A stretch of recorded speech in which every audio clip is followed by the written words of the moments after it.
सर्वांना नमस्कार. मी स्वप्नील कांबळे, लातूरवरून आलो आहे. तर माझ्या कवितेचं नाव आहे बेरोजगार. तर मी कविता सादर करण्या अगोदर मी सर्वप्रथम अश्विनी कुलकर्णी मॅडम आणि पूर्ण टीमचा आभार मानतो. त्यांनी आम्हाला सगळ्यांना इथं व्यक्त होण्याची संधी दिली.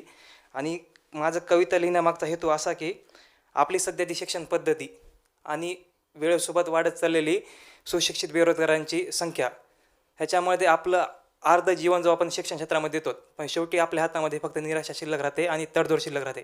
तेव्हा त्या सुशिक्षित बेरोजगाराच्या मनाच्या भावना काय असतात हे मी माझ्या कवितेत मांडण्याचा प्रयत्न केला आहे.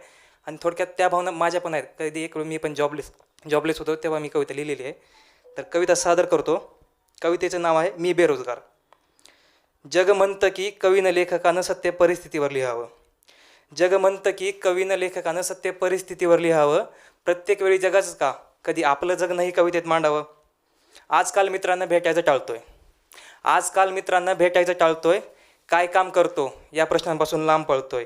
शिक्षणाला शोभेल असं नाही हाती काम, जे काही हाती लागलं त्यातच समाधान मानतोय.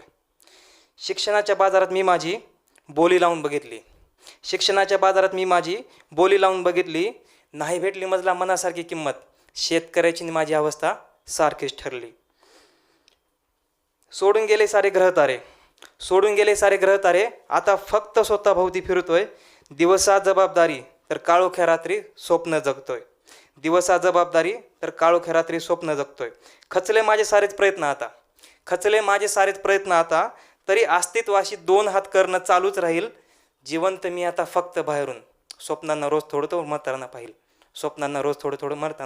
धन्यवाद मॅडम.